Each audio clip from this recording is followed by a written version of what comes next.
Hello and good evening. I'm Stephanie Agar, the V&A's Membership Events Manager, and I am absolutely delighted to be welcoming you to tonight's inspiring event. Before we begin, just a few housekeeping notes. Today's talk will be about 45 minutes, and it will be followed at the end by Q&A.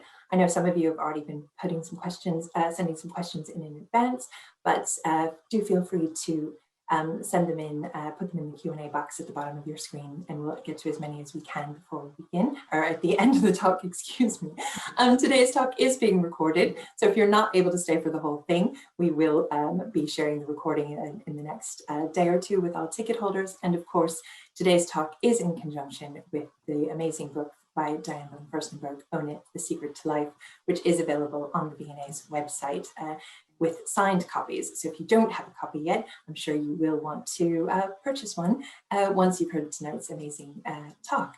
But without further ado, I'm delighted to welcome onto the virtual stage V&A's Senior Curator of Fashion, Sonnet Stanfill, who will be introducing tonight's talk. So Sonnet, I will hand over to you. Thank you very much, Stephanie. I'm Sonnet Stanfill, Senior Curator of Fashion here at the V&A. And I'm so pleased to be here this evening to welcome our speakers. Fashion underpins so much of the programming here at the V&A, from our groundbreaking exhibitions to our live fashion and motion catwalk shows, to, of course, the very special and exciting talks like the one this evening. So tonight, or this afternoon, I should say, depending on where you are, we have two accomplished and inspirational women to welcome.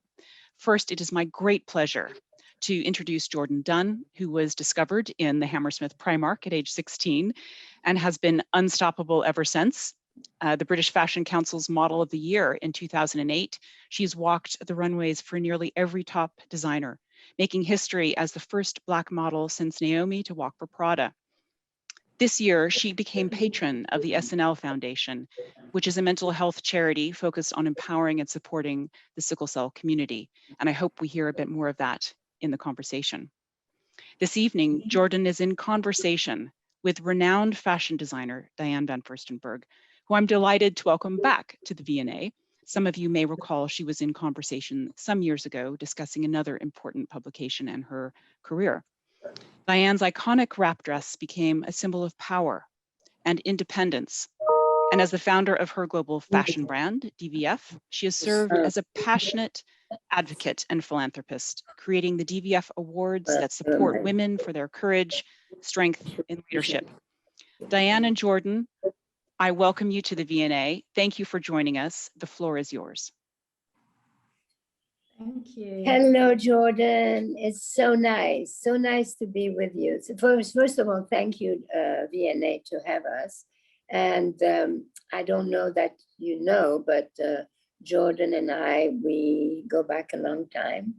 Jourdan has been she's done shows for me. She's done many things. I've always admired her, respected her. And unbeknownst of me, I found out that she has a tattoo on her arm of something that I said. So show you for that too. Yes, it was, let me just undo this so you can see it. Okay, so it says, fear is not an option.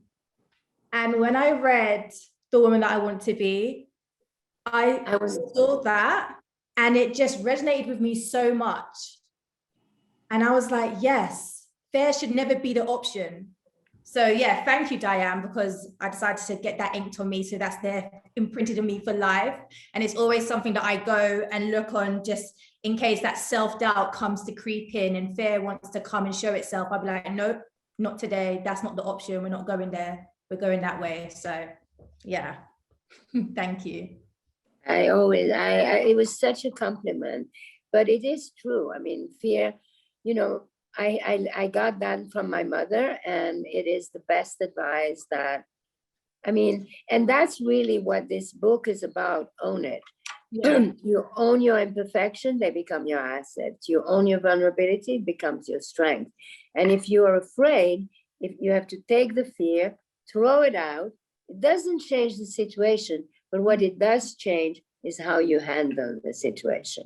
Right. And you, Jourdan, have had, like I did, we both started very young. We both became very successful very young. We both had children very young. And so I can relate to the woman you are today. And maybe you want to tell us, you became the woman you wanted to be, and how does it feel? Yeah, you know what? I feel like I'm now at 30. Last year I turned 30, and this is the time where I've actually feel like I'm stepping into the woman that I've always wanted to be. And actually, this is the time where I feel like I'm actually owning it. Because fear and doubt has followed me for so long. Even when I found out I was pregnant with my son, fear crept in because I was just thinking about other people, other voices, not even thinking about what I wanted, not even thinking about how do I feel in the moment. I was just thinking about others and what they would wanted from me. And then it was just the fear of letting people down, letting people who have looked up to me. So then it got to a point where it's like, yeah, I can't live for other people, and I can't let fear lead me into life, because I just don't want that. So like I've had, those things happen, but honestly, it's been last year while in a pandemic where I feel like I've just decided to just step into my greatness and to own everything. I went into therapy. I had to take accountability. I think accountability, boundaries were the two things that I learned last year, which has stuck by me. And just ownership and owning those things and owning being vulnerable. And it's taken a long time, but I'm so glad of the destination that I am at right now. And I feel like all those things needed to happen for me to be the woman that I am today. So And 10 years from now, you will say the same thing. Yeah. I just discovered, because now I'm owning it, because you have another layer of experiences and memories and challenges and successes and failures and all of those things. But if you understand that the most important relationship in life is the one you have with yourself, yes, and that the only thing that you have complete control of is your character. You could, you could lose your health, your wealth, your beauty, your family, your freedom, but you never lose your character. And your character and owning it and the relationship you have in yourself, all of that is in that little box inside yourself. And that is the core of your strength. Okay. So I am so much older than you, but I know exactly how you feel because I was there and I'm still there. Today at 74, I could say to you, oh my God, this pandemic year has been the most productive and the most useful year I've ever had, because I had the time to pause, because you couldn't move, because I was in my house in the country, because I was figuring out what was right and what was not right, because I'm in my business, I had time to pause, and therefore taking, you cannot change when the machine is going, but when the machine stops, that may be the opportunity to look at the things and change business models and really not listen to anyone, but do what is most important and more relevant for you as a person, for the family you created, for your brand or whatever your work is, and for the impact that you because you have a voice, because you have experiences, because you have connections, all of that you can use to help other women to be the woman they want to be. And that is definitely, whoever decided that Jourdan and I were going to talk today is such a good call, because I relate to her, she relates to me, and there is a lot of respect and admiration and love. Yeah, that's the key. So I'm so excited about doing this talk with you. First of all, I was so excited about you doing this book, because like I mentioned before, your first book really resonated with me and it was so powerful. So how did this book came about? So Faye Dunn, which is a wonderful publishing house, they came to me and they said, you know, you give so many advice and you're in charge. You started this in charge movement. And a few years ago, well, it started that, you know, people always ask me, what did you want to do when you were growing up?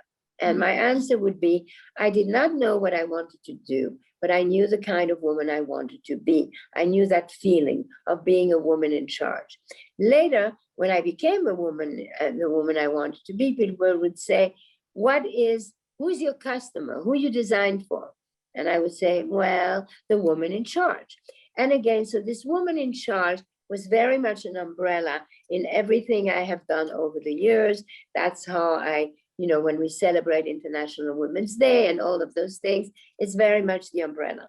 So when they asked me to do a book on my wisdom and my advice, and they say they do really well with these small books, you know, which are like kind of self-help, I thought that was great. And we were going to call it In Charge.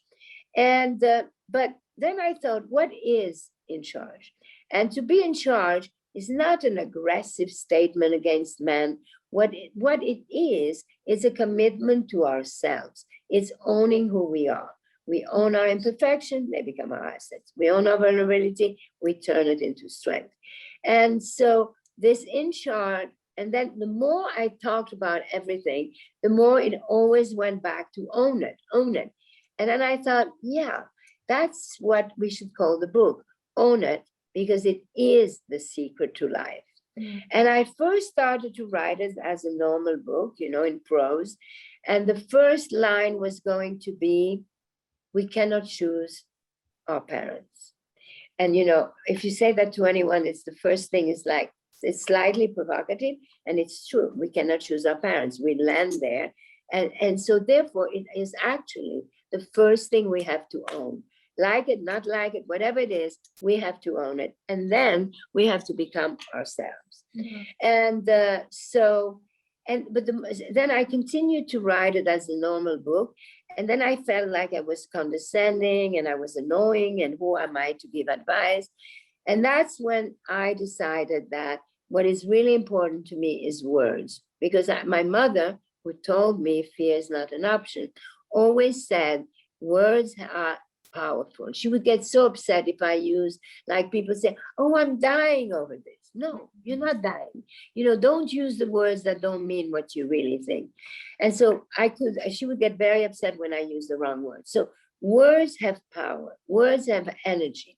So I took a book and I wrote every page, I wrote the words that spoke to me or words that didn't speak to me, like shame and blame. These words don't speak to me, but they are important to illustrate Own It. And then I decided to do this book as a little dictionary. And I picked 268 words and I wrote a little definition. Sometimes it's a very short definition, sometimes it's an anecdote, and everything goes back to Own It. And it's like a jigsaw puzzle. I love jigsaw puzzle. And this book, I was so proud. I'm so proud of this book. I'm probably prouder of this than anything I've done, because it is so coherent and there's not a word that's too much. And it's really what I think. And it's really the culmination of all the things I have learned and all the things I can share.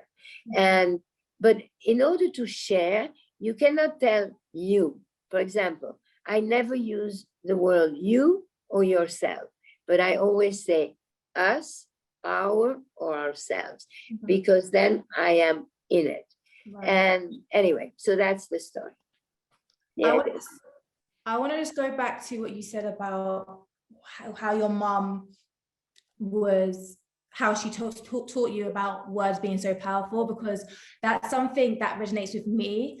I believe and know that words hold so much power, and we really have to be careful with the words that we choose. So like with me and my son or anyone around me, I will, if anyone says the hate word, hate, like that's one word that I do not like, I do not want to hear it.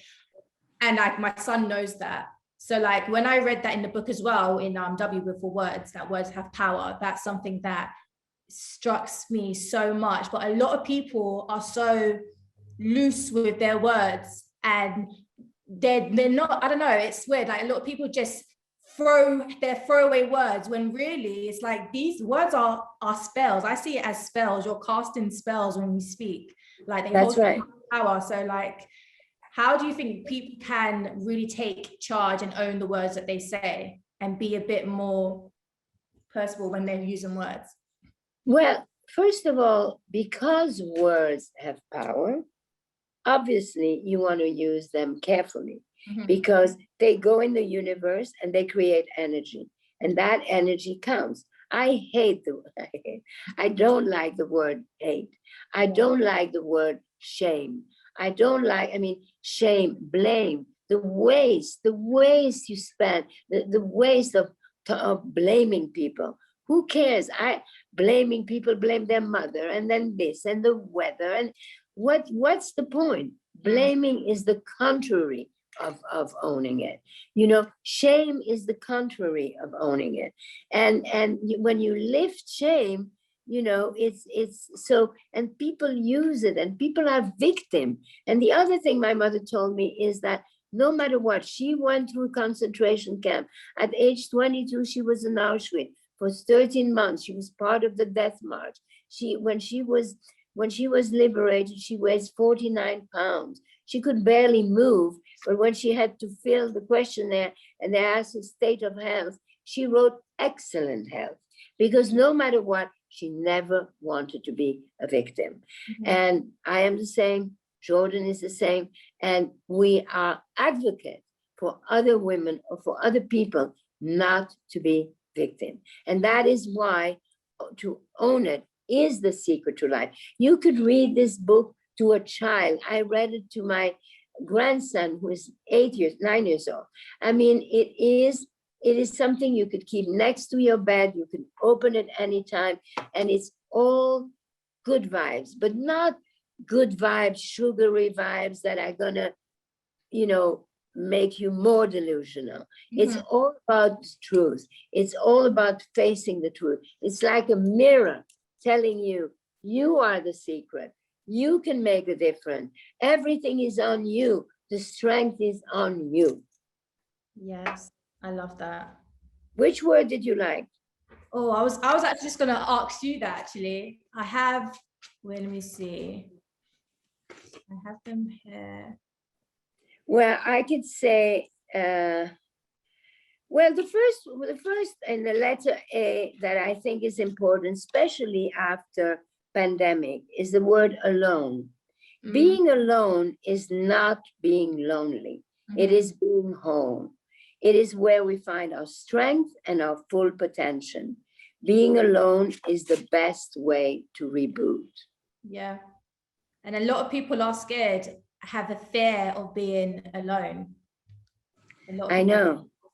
I need to be alone. I need to be alone. I need solitude. I need silence. I need to be able to, because otherwise I lose myself. And if I lose myself, then I have nothing to hold on. Yeah. Yeah. One of the words in A that struck me was age. And it says, age is the map of life, made of memories, stored images, emotions, and experiences.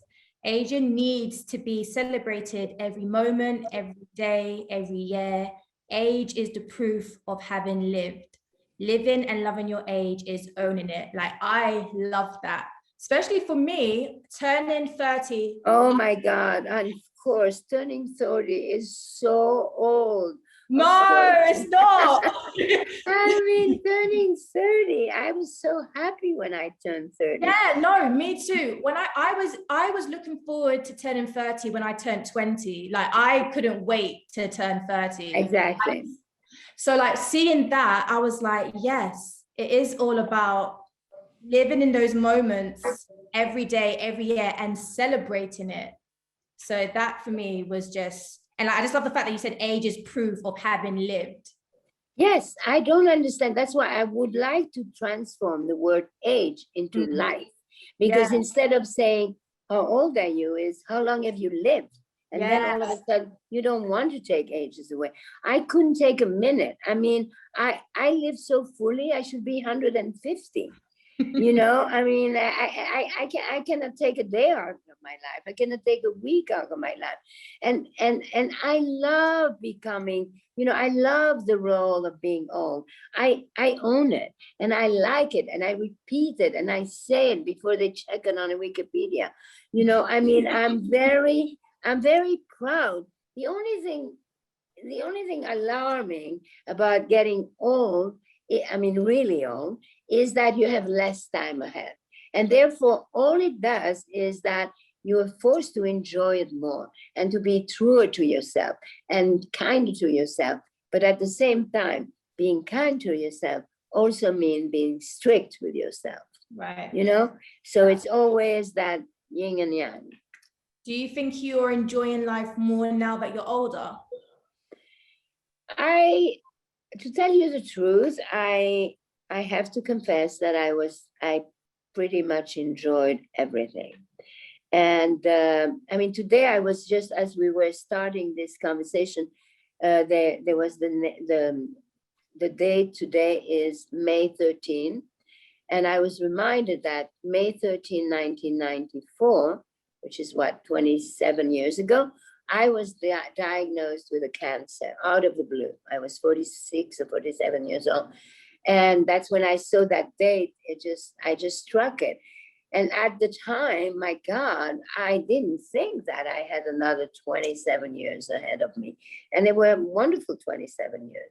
So it's all about, you know, enjoying the moment. And even that, when you are diagnosed with cancer out of the blue, what you do, you know, and there again, you have to own it, you have to accept it, you listen to the doctors, you listen to how much the doctors will do, and then the rest is upon you. I met Deepak Chopra, he taught me how to meditate, I went to his center, I did this, I did that, I did all my little own magic, and the doctor did his, and whatever. And it did add, and a lot of people who had cancer, or a lot of people who went through a difficult moment, go through that. It did make my life richer because it makes you appreciate it more, you know. And but again, I remember the nurse said to me, "Oh my God, you have such a good attitude." And I said, "Why? How are other people?" And she said, "Well, some people are angry and they say, 'Why me?' I mean, nobody can answer that. Yeah. Or they completely surrender to the doctor and they become passive. And none of those things is the better things to do. So we all go through so much, you know. Sometimes you're at the very top and you're in the cover of all the magazine and you get acclaim, and you yourself know that it's not quite as nice as it appears, because you know you're facing some obstacles and challenges. And the same way, sometimes you're at the bottom and people say, "Oh, she's over, she's a has-been." And that's not true either, because you know what your next step is. Yeah. So no matter what, all of this just reminds you that you are the pilot of your own destiny. I love that. Do you think that was the beginning of your personal growth when you got the diagnosis? No, again, you know, I try not to victimize. I barely ever talk about it. The only reason I talk about it today is because of the date. But you know, the truth is, the first day of your personal growth is every day. Yeah. Every day. I'm still growing. I mean, I still discover things. And so it's like, you know, I don't really like the word happy. Oh, I'm happy. The minute you say you're happy, you fall down and something happens. You know, it's everything is a continuation. Is one thing leads to the other. It's like a river. So you kind of have to go with the flow, but still drive the boat, but go with the flow. Don't try to swim against the river. Mm-hmm. Yeah, I feel the same way, because before, whenever people would ask me what how, like, what do I want? How do I see myself in 5 or 10 years time? And I would always say, I just want to be happy. Now I just see happiness is just a destination. And now I choose the word joy because I know that I can find joy in everything I do. And I feel like happiness and happiness is kind of like it's a conditioned state. So you have to be a certain way, a certain weight, or you have to have a piece of chocolate or this to be happy. So I feel like I now use the word joy because I just can be joyful in every kind of moment. I don't think I even have the word happy, do I? Oh, I have happiness. What do I say here? Happiness is to life what weather is to nature, never still. It constantly evolves and can change at any moment. So the more we are grateful, the more we go with the flow and enjoy the present, the happier we are. Yeah. Yeah, but you see, with you, it's like, I feel that we are so much alike. So what is your dream now? So where will you be when you're 40? What is the new woman? What is the new woman you want to be? Well, first, to answer your question, the first question, for me now, my goal is just peace and freedom. I realize that's the key. Peace, a peace of mind, but that also joins up with freedom when you're like free to just be your authentic self, free from the negative thoughts, free from other people's thoughts and attachments, just utter freedom. To me, that's the goal, I agree. Freedom is absolutely the most important. I've carried that flag for a long time. One thing that I think we should talk about, I'm going to read freedom and then I know what we should talk about. Mm-hmm. Freedom is being able to be, to feel and to speak without restriction. It is also being able to pay the bills. As exhilarating as freedom is, it is imperative to remember that our freedom stops when it infringes on someone else's. I feel the freest when no one knows where I am. I call these special moments stolen moments. Yes. Okay, so I think that you and I, in different ages, in different moments, people look at us like, yeah, we are independent. Yeah, we are free. Yes, we've managed our career and we have our new plans and everything. So they know we are women in charge. Mm-hmm. Okay. What I think would be interesting to talk about is how do we, now that we are in charge, being a woman in charge, what does it mean in your relationship in love? Are you in love right now? Yes, I'm actually engaged. Oh, when did that happen? Let me see that again. Let me see. Wow. Okay, so who are you engaged to?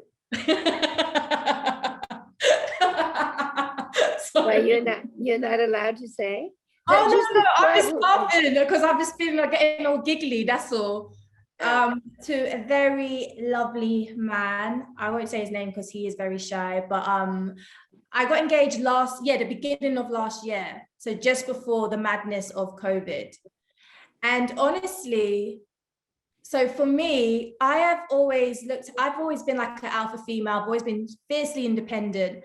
And so, but at the same time, I wanted to be in a relationship with someone. I've always been in relationships with people who are I've had to carry them. So I kind of wanted to be in a relationship with someone who is either on the same level as me or just in charge, a boss of his own. So then finally being in this partnership, I wanted this, but then it was a bit of a struggle because I'm so used to being such a boss. I had to then kind of surrender and allow someone to support me and look after me. And that was so hard for me to do. I wanted it, but I didn't know how to let someone to look after me and to take care of me, to support me. Even something so small. I remember on our first date, he offered for his driver to come pick me up. And I was like taken aback. I was like, I've got my own driver, I will meet you there. And I was very like, oh, like, hold on, this guy is trying to, you know, I've got my own, I'm good. But then I was like, Jourdan, it's okay. My mom said to me, Jourdan, it's okay to wear a skirt sometimes. Like, it's okay to let a man wear the trousers. You can wear a skirt, let someone look after you. It's okay. So for me, it has been a bit of not a battle. I just had to surrender to it and just enjoy being looked after, and know that I can still be a boss in a relationship, but it's also great to know that there's somebody there that can also carry the load, because it does get a bit, it's a lot when you're just the one boss in a situation and everybody depends on you. So it's nice to know that there's somebody there that's willing to support and can take care of it when I just want to just chill. Right. All right. Well, I am, let's see. I am married to a man that I married 20 years ago. But I met him 45 years ago. We were very much in love. We were together for 5 years, and then I left him quite crudely. And I had other relationships in between somehow, but he was always somehow, somewhere, you know, existing, and I was always in touch, and the other men were always jealous of him. And eventually we got married, and it was very sweet, because when we got married, he gave me 26, how do you call this, wedding band for the 26 years he had waited. I know. And I have to say that I mean, I always say, you know, you have to be independent, blah, blah, blah, blah, blah, blah. And women in charge and all of that. And then sometimes I say, yeah, I say that, but I do have someone in my life. But I can always also say to you that I don't think I would have this kind of man in my life had I not been in charge. Right. And therefore, do not give up your independence. Do not give up. You don't need somebody to take care of you. You need somebody to care. Right. You know, it's like, you know, when people say a shoulder to cry on, I don't want a fucking shoulder to cry on. I just don't want to cry, you know? I mean, and that makes the difference. And my mother used to say, and this is very important, you see this piece of paper I folded, right?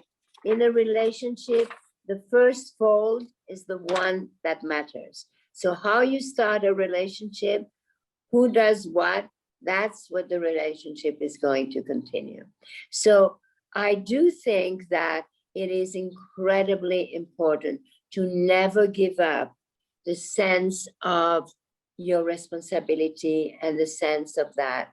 And therefore you are 1 + 1. You don't have to surrender. You don't have to, and every day is a choice. And you look back, oh my God, we've been 47 years together. And you forget the years you were not together, you know? So it is to have a great relationship is a luxury. It's not something, it's not a must, but it's a plus. And that is really, really important.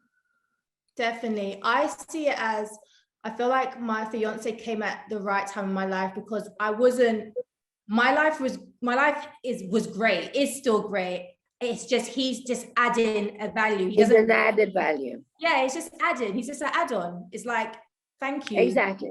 That's exactly. all. And that's why we should tell the audience, you know, the man is not the goal. No. Please do not make the man or the woman or whatever you want to be with a goal. That is not a goal. No. That happens when you really, truly find yourself. Because then you really truly find yourself, then that's what they love. They love who you are. Mm-hmm.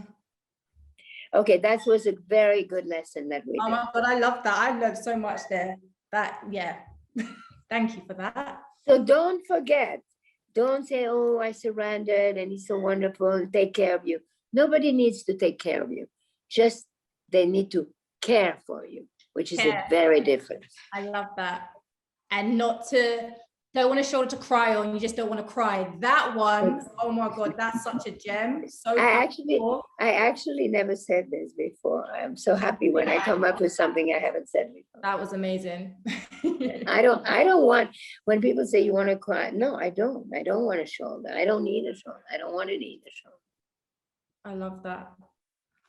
I love that. All right, what are we going to talk about next? Another word? What do you want? Yes, let's do another word. Listen, you and I have, you've been the woman of the year and this is just beginning. You have a cooking channel. You are, maybe do you want to talk about being a patron of sickle cell charity? I think that would be interesting. Yeah, so for those that don't know, my son has sickle cell disease, which is a blood disease where the red blood cells are sickle shaped. So our people who have normal, healthy blood cells, our red blood cells are like a disc and they flow easily. But when you're sickle, they can get trapped, and where we call them a crisis. So if they get unwell or a change in weather or anything, they get blocked up and severe, they endure in severe pain. So during just recently, actually, this new charity called the SNL Foundation, where it's focusing on the mental well-being of the sickle cell community. I think people don't understand, there's not a lot of support. We know the physical and medical side hardships, but the emotional effects of having sickle cell and also as a carer having to go through that, there's no support. So this is the first charity in the UK of its kind to where it's solely focusing on the mental and emotional well-being, and also to be educating schools, workplace, councils, hospitals, how to deal with sickle cell, because it's still today, doctors, nurses don't fully understand how to handle people with sickle cell. Just the other day in the news, which really rocked me, a young man passed away in a hospital bed by calling 999 because he wasn't given oxygen, which is something basic that people who have sickle cell need. He was in the hospital and they didn't give it to him, so he had to actually call from his hospital bed the ambulance, and he died. And that just really shocked me and rocked me, because my son has sickle cell, and that's just the basic thing for him to have. And this kid was robbed from that. And if he just had the oxygen, he would have been here today.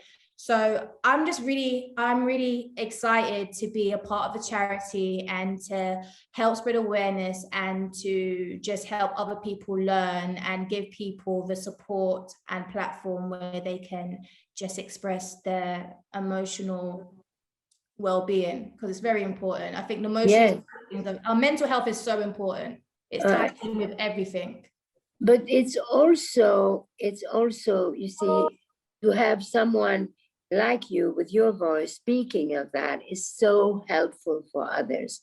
And that's why I think when we have a voice, and it's important to speak to, Definitely. Exactly. So again, you get my respect and my admiration.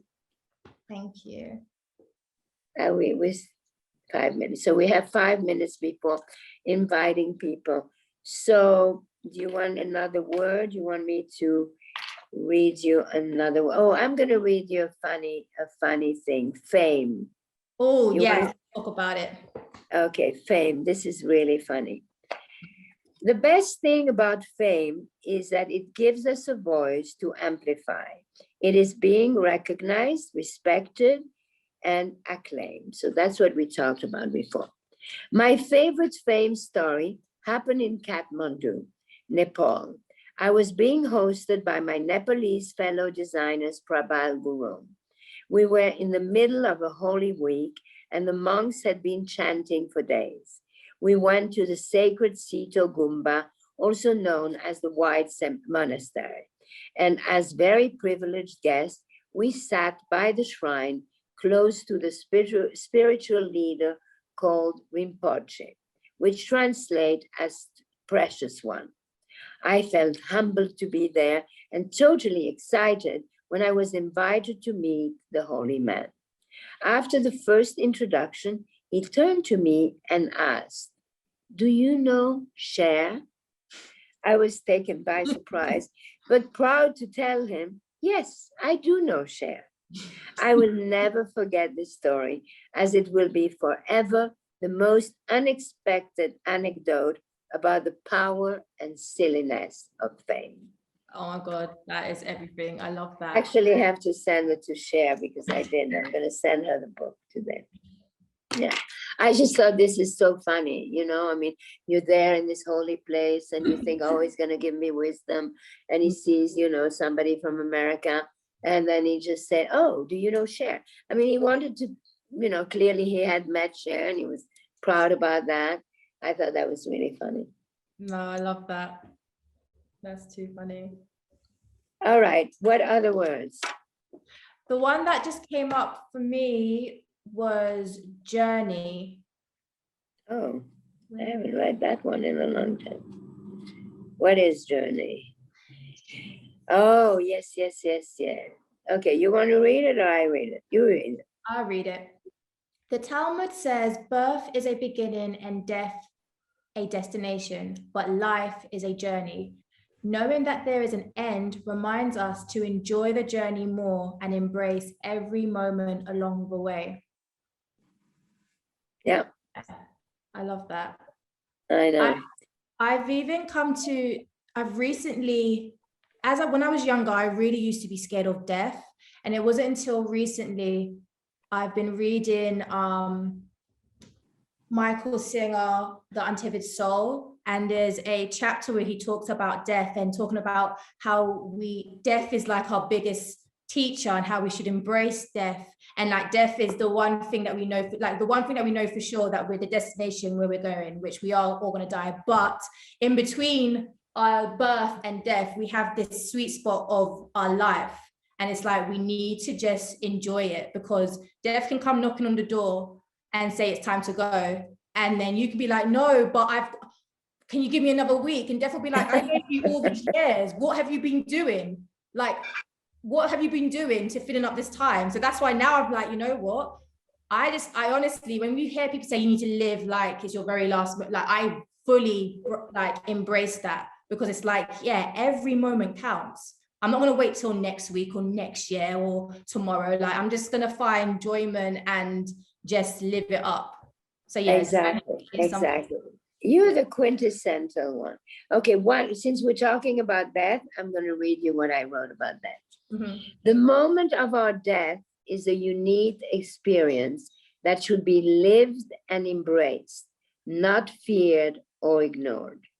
Knowing that death is inevitable forces us to think about it, live with it, and own it. I used to think that the best way to die, that to die sleeping was the best death, but I'm not so sure anymore. My friend Lilou was Coco Chanel's last assistant. One night, Mademoiselle Chanel called her and asked her to come. "I'm feeling strange," she said. "I think this is how death feels." When Lilou arrived half an hour later, she found her boss dying, sitting in her favorite chair. I love the image of the strong Coco Chanel welcoming her last passage, determined to go as elegantly as she had always lived. Nice, huh? I like the idea of dying in a chair. I'm sure she had a hat on. I don't know. I should ask. No, she always had a hat, but she died like. I think that was so cool. Yeah, I like that. All right, so now we have the Q&A. So let's listen to what everyone wants to ask us. Wonderful. Well, we do. Thank you so much. I mean, that was absolutely inspiring. And already of the, did you say 268 words in the book? So a number of them that we've already enjoyed. We do have a number of questions coming in, and also just invite people to please do add any other questions into the Q&A in the bottom. But one that has come in is for you, Diane, which is the author of the question has said that she thinks of DVF as synonymous with the wrap dress. How did the design, can you talk a little bit about how the design of that came about, and was it designed with any particular shape in mind, because it seems to suit just every woman?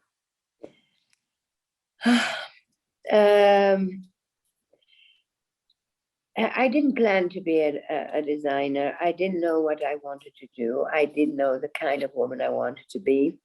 And my first step into fashion was on the other side of fashion. I was an assistant for a photographer's agent. So I learned first about the side that Jourdan knows, which is photographers and agents and advertising agencies and makeup artists and the image of fashion. And then I met a man who had a printing factory in Italy. And he said, you should come and work with me and look at what we do, because we are the inside of what happens. So I went to Como, and he had a big printing factory, and he printed beautiful silk scarves for Ferragamo and all these Italian mills. And I learned everything about printing. I didn't think that I was going to use any of this at all. But I learned because it was there and it was very interesting, how you buy an artwork and put it in repeat, and you work with a colorist, and the colorist, you learn about color palettes and all of that. And then this man, he was expanding and he needed more space. So he bought the factory next door, and which used to be a factory that made silk stockings. And of course, stockings were dead because they had invented the pantyhose. So he bought the factory for the walls. But when he saw all these machines, he said, what else could we do with this machine? I don't like to throw out the machines. And they were tubular knitting machines. And so he called the big companies of yarns, DuPont and Snia Viscose and people like that. And they experimented this machine with thicker yarn. And what came out is this wonderful jersey fabric. And so jersey and print, and I happened to be there. So then we started to do printed t-shirt. And then I, made the printed t-shirt dress, and then shirt dress. And then I did this little wrap top that was like those sweaters that dancers wear. And that was very successful. And then the wrap dress was born. So that's, in short, the story of the wrap. And everyone said I made the wrap dress, but the truth is the wrap dress made me. So, and it's very funny because in French, wrap dress is called robe portefeuille, which is wallet. And so this dress actually filled my wallet. Oh, how appropriate. We have a question, actually, it's for both of you now coming in, which is, how do you each feel that fashion and the world of fashion supports owning it? Your ability to own it. I feel like fashion is, for me, about individuality, and I feel like your fashion choices that speaks and shows who you are. And I think the choices that you make, that's you right there owning it.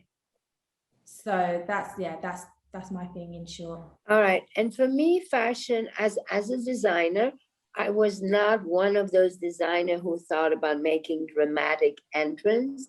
For me, it's always the woman first. I care about the women. If you see the dresses, yeah, what's so special about these little dresses hanging? But when a woman wears it, all of a sudden she gets her body language. I care a lot about body language. I care a lot about eye contact, smile, and body language. And so as a designer, I care about making a woman feel confident, because when a woman feels confident, she's beautiful. Wonderful. Oh my God, can I quickly say something? Because when Diane just said woman, and like I actually got it like highlighted what you said about women in the book was so on point. I was like, yes. Okay, read it. Okay, We all look at the woman across the room with admiration at work, in a public place, at a party. She looks so composed, secure, and confident. But it's important to know and remember, to her, each one of us is the woman across the room.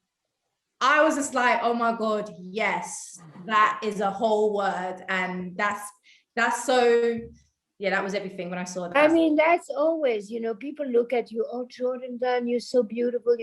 But you look at this other woman across the room and you say, oh, look how cool she is.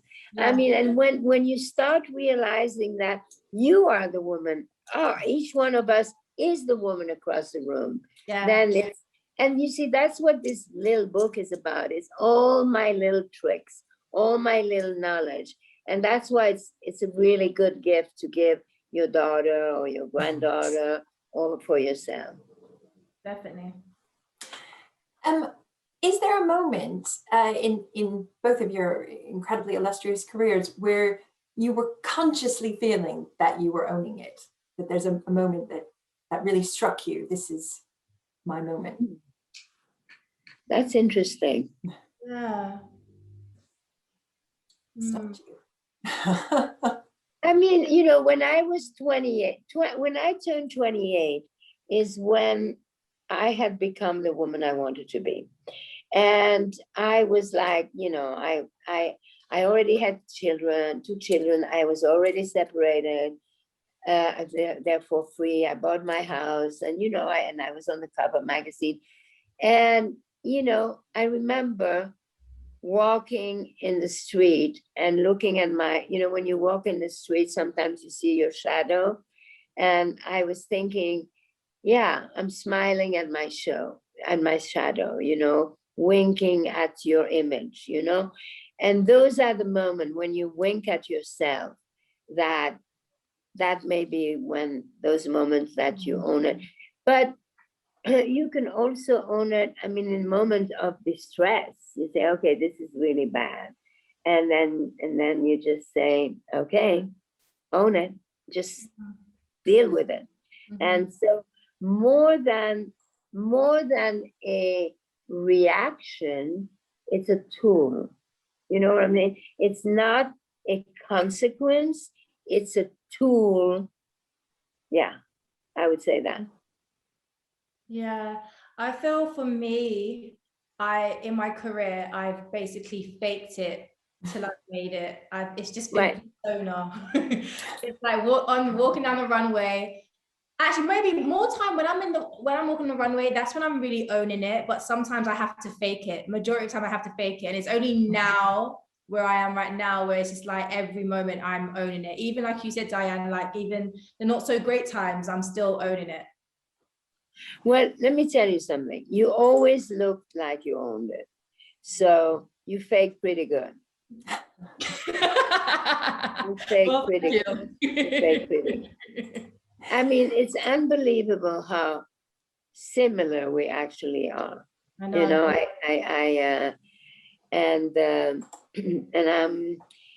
yeah, it's nice. It's very nice to see.